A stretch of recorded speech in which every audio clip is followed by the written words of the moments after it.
Kayamaka Nwosu lived in the slums of Ajagunle, Lagos. Her life was filled with endless struggles, fetching water before dawn, helping her mother sell bread by the roadside, and skipping meals so her younger siblings could eat. Despite her hardships, she carried herself with dignity, her beauty glowing even under the weight of poverty. At just 19, life had already shown her the sharp edges of survival. One hot afternoon, she boarded a Damfo bus on her way to Victoria Island, where she usually hawked groundnuts to make ends meet. She stood pressed among the sweating crowd, clutching her tray carefully so the nuts wouldn't spill. That day, fate decided to change her path forever. The bus screeched to a halt near a convoy of black SUVs, the kind reserved for the elite and powerful. The driver of one SUV stepped down, looked around, and then opened the door for a tall, well-dressed man in a crisp agbada. He had the aura of authority, his wrist heavy with a gold watch. Everyone on the street began to murmur, "That's Governor Desmond Okeke." Kayamaka froze, her heart racing, not because she knew him personally, but because she'd never been so close to such power. As fate would have it, her groundnuts slipped from her tray just as the governor was about to enter his car. The nuts scattered across the dusty road, drawing laughter from nearby onlookers. Kayamaka bent down in shame, scrambling to gather them, but the governor's eyes lingered on her. Something about her innocence and desperation caught his attention. Instead of stepping away, Governor Okeke bent slightly and picked one nut from the ground, handing it to her. "Life is tough, isn't it?" he said softly, his voice carrying a mix of pity and intrigue. For the first time, Kayamaka looked into his eyes, and in that instant, her life began to tilt into a direction she never imagined, towards power, wealth, and danger. That night, Kayamaka couldn't sleep. The image of the governor's face kept flashing in her mind. Why did a man of such wealth and power even notice her? She tried to brush it off, but deep inside, something stirred, a mixture of fear and excitement. For the first time, she wondered if fate was about to change her story. The very next day, as she was arranging her groundnuts near CMS bus stop, a black SUV pulled up beside her. She froze, her heart pounding, as the tinted window rolled down. Sitting inside was the governor's aide, a sharp-looking man in a tailored suit. He leaned out and said, "Young lady, His Excellency would like to see you." People nearby gasped, whispering and pointing. Her mother's voice rang in her head. "Stay away from powerful men, they only bring trouble." But before she could protest, the aide opened the back door. Trembling, Kayamaka stepped inside, her tray of groundnuts left abandoned on the roadside. When she entered the governor's residence in Ikoyi, she couldn't believe her eyes. Marble floors, chandeliers dripping with crystals, and armed security at every corner. It was a world far removed from her one-room shack in Ajagunle. She felt like an intruder, her simple dress sticking out like a sore thumb amidst the luxury. Governor Okeke welcomed her with a warm smile. "You remind me of someone I once knew," he said. "Sit, eat. You don't need to be afraid here." As she nervously took a seat, she didn't realize that her life was about to spiral into a web of secrets, temptation, and scandal, one that would leave Lagos buzzing for years to come. Over the following days, Kayamaka kept replaying her encounter with Governor Okeke. She told no one, not even her closest friend Amara, because she feared they wouldn't understand. Then one evening, the governor's aide returned with another message. "His Excellency wants to sponsor your education." At first, she thought it was a cruel joke. How could a man she barely knew want to change her life so drastically? But when she was handed an envelope filled with documents, admission letters, scholarship papers, and even a new phone, her knees went weak. "Why me?" she whispered. The aide gave a sly smile. "Because you caught his eye. Don't waste this chance." For Kayamaka, the offer was a blessing. But for others, it was a scandal waiting to unfold. Rumors began spreading in the market. "That groundnut seller is now living in Ikoyi. The governor has taken her." Gossip trailed her everywhere, and even her mother began asking questions she couldn't answer. She told herself it was just kindness, nothing more. But deep down, she knew kindness always came with a price in Lagos. Weeks later, Governor Okeke invited her to a private party in Victoria Island. The event was filled with politicians, businessmen, and celebrities. Kayamaka had never seen such wealth on display. Expensive champagne flowing, diamonds glittering, and women in gowns that looked like they cost more than her entire street in Ajagunle. She wore a dress the governor had bought for her, a red silk gown that hugged her curves and made her feel like a princess. But she also felt the stares, especially from the governor's political associates, who whispered behind champagne glasses. At the party, she noticed another woman clinging to the governor's arm, a tall, elegant lady dripping with jewelry. When Kayamika asked who she was, the aide leaned in and said quietly, "That's Madame Stella, the governor's wife." Kayamika's heart sank. She knew she had entered dangerous territory. Governor Okeke began spending more time with Kayamika, sneaking her into events, sending her gifts and calling late at night. To the outside world, she was still the poor girl from Ajagunal, but secretly she was living two lives, one of struggle and one of luxury. But secrets don't stay hidden forever. One afternoon, she received a call from a blocked number. The voice on the other end was cold and sharp.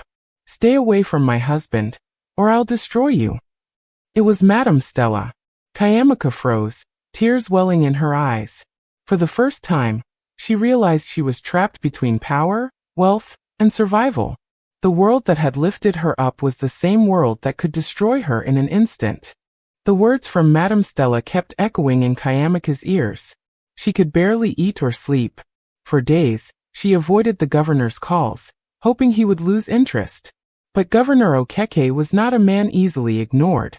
One evening, his convoy stopped outside her mother's small house in Ajagunal. He stepped out, dressed in agbada, his face stern but his tone soft. "Why are you avoiding me, Kayamika?" She trembled, unable to speak. He held her chin and said, "Don't let anyone scare you. Not even my wife. I'll protect you." But Kayamika wasn't convinced. She knew Madame Stella wasn't an ordinary woman. She was powerful in her own right, connected to people who could ruin lives without lifting a finger. Kayamika's mother, Mama Neka, noticed the changes in her daughter's life. The expensive clothes, the new phone, the sudden admission into a private university. One night, she confronted her. "Where is all this coming from, Kayamika? Who is helping you? Don't lie to me." Kayamika broke down in tears and confessed everything. Her mother slapped her across the face, crying bitterly. "Have you sold your soul? Do you know what you've entered? Men in power don't give without taking 10 times more." But despite her mother's warnings, Kayamika couldn't walk away. Poverty had caged her for too long, and the taste of freedom was too sweet to give up. Not long after, a scandal broke out. Photos of Kayamika stepping out of the governor's car appeared online. Blogs carried headlines like, "Governor Okeke's young mistress exposed." Kayamika panicked. She hadn't told anyone about the relationship, so who leaked the photos? Then she remembered Madame Stella's threat. The governor assured her, "Ignore them. This is politics. They want to weaken me." But Kayamika knew the truth. His wife was behind it, slowly poisoning her reputation. Now people in school whispered whenever she walked past. Friends distanced themselves. Even lecturers treated her differently. She was no longer just a student. She was a scandal. Trying to calm her fears, Governor Okeke bought her a house in Lekki. It was everything she had ever dreamed of: marble floors, chandeliers, and a view of the ocean. But the gift came with chains. "You belong to me now," he told her. "Don't ever think of leaving." That night, Kayamika sat on the balcony, staring at the waves, her heart heavy. She thought wealth would bring her happiness, but instead, it had trapped her in a golden cage. One evening, she overheard a conversation between the governor and his aide. He spoke about her like a property, saying, "When I'm done with her, I'll settle her with a business and move on." Her chest tightened. Was that all she was to him? A temporary distraction? The worst came when she discovered that her best friend, Amara, had been secretly meeting with the governor behind her back. Amara claimed it was innocent, but Kayamika knew betrayal when she saw it. For the first time, she realized she wasn't just fighting Madame Stella. She was fighting everyone around her. One rainy evening, Kayamika was returning from school in her new car when a black SUV suddenly rammed into her. The crash was loud, and she barely escaped with minor injuries. At the hospital, a stranger slipped a note under her bedsheet.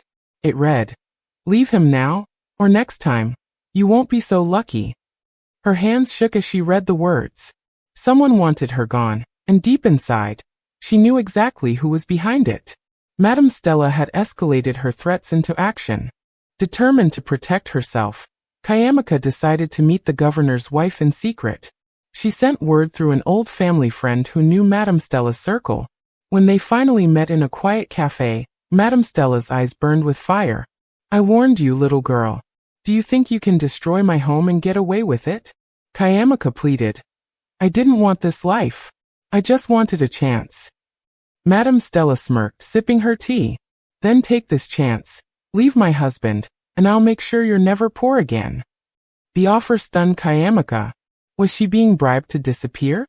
Back in Ajagunal, Mama Neka was on her knees, crying to God every night. She could feel danger circling her daughter like vultures. One night she told Kayamika, "No matter the wealth you gain, nothing compares to peace of mind. If you don't leave now, you may not live to enjoy any of it." But Kayamika was torn. Walking away meant losing everything she had fought for, everything she had suffered for. Yet staying meant risking her life every day. Her mother's words haunted her, but so did her hunger for freedom. During one of their secret nights together, Governor Okeke shocked Kayamika with a confession. "You think Stella is the only problem? No. My enemies in politics are watching you. If they can't touch me, they'll come for you." Kayamika froze. It wasn't just about the wife anymore. She was a target in a dangerous political game. The governor continued, "I love you, Kayamika. But you must be strong. Trust me, I'll protect you." But the more he spoke, the less she trusted him. Because in his eyes, she saw fear that she was becoming a liability. One morning, police raided Kayamika's Lekki house. They claimed they had evidence linking her to a money laundering scheme. As they searched through her things, Kayamika screamed in shock. She knew she was innocent, but the evidence looked planted. Documents she had never seen, money transfers she never authorized.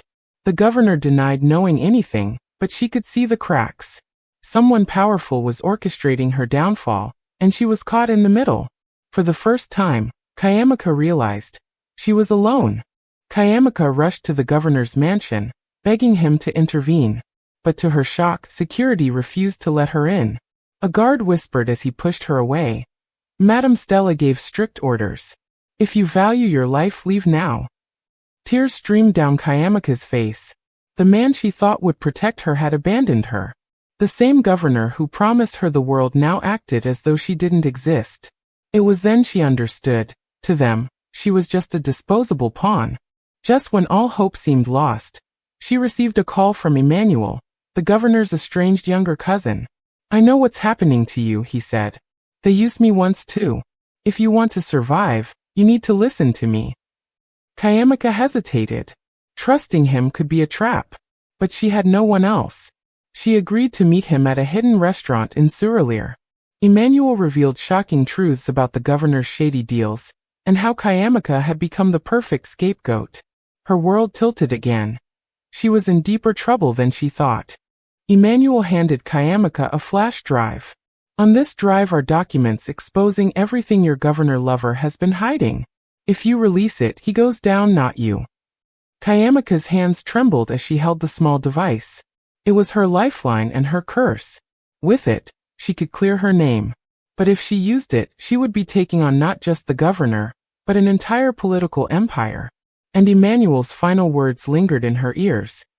"They killed before to protect these secrets. They will kill again." That night, as Kayamika sat in her Lekki home, men in black stormed the compound. Their mission was clear: silence her before she could act. She barely escaped through the back gate with the help of Emmanuel, who had been watching from a distance. They sped off into the night on a bike, leaving everything behind. For the first time since her rise to wealth, Kayamika realized the price of her choices. She was now a fugitive in the same city where she once flaunted diamonds. And the governor? Silent. Gone. Hidden in a rundown hotel in Mushin, Kayamika broke down. She stared at the flash drive and whispered, "Is this worth my life?" Emmanuel told her, "With this you can start over safe. Or you can hold on to him and die like the others." Kayamika thought about her mother's prayers, her past in Ajagunal, the hunger, the shame, the hope that drove her into the governor's arms. Now her future rested on a choice. expose the truth and risk death, or stay silent and forever be haunted by her own betrayal. Just when Kayamika began to trust Emmanuel, she overheard a call he made. "Sir, she still has the flash drive." "Don't worry, I'll bring it to you," he whispered. Her heart shattered. Emmanuel wasn't helping her. He was playing her all along, working for the governor to lure her into safety before delivering her. She quickly slipped out of the hotel room before he noticed, clutching the flash drive tightly. Trust had finally betrayed her again. With nowhere left to hide, Kayamika sneaked into a local cyber cafe in Yaba to check the files herself. What she found was worse than she imagined. Proof of illegal deals, secret properties abroad, and even evidence that tied the governor to a mysterious death years ago. And the biggest shock? Her own name appeared in one of the deals. Her bank account had been used as a laundering channel without her knowing. She gasped. If the truth came out, she wouldn't just be a victim. She would look like the mastermind. Running out of options, Kayamika decided to take the boldest step. She reached out to a top investigative journalist known for bringing down corrupt leaders. They arranged a secret meeting at dawn on 3rd Mainland Bridge. But as she approached, cars blocked the road. Men with guns stepped out, led by Emmanuel. "It's over, Kayamika. Hand it over, and maybe you'll live." She looked around, trembling but defiant. For once, she realized she wasn't that poor girl from Ajagunal anymore. She had power, and power meant choice. With shaking hands, she threw the flash drive into the lagoon. Everyone gasped. The governor's men rushed to the water, but it was gone forever. Emmanuel cursed under his breath, and the convoy sped away, leaving Kayamika standing on the bridge. The journalist, watching from a distance, walked up to her. "You just destroyed the evidence." Kayamika, with tears streaming, whispered, "I destroyed my death sentence. I'll find another way to live." Months later, rumors spread that the governor fell mysteriously ill, his empire crumbling. Emmanuel vanished. And Kayamika? She returned to Ajagunal, starting a foundation for poor girls like her. Haunted, but free. The girl who once sought wealth in the arms of power, now found purpose in survival. But deep down she knew, Lagos never forgets. And one day, her past might return,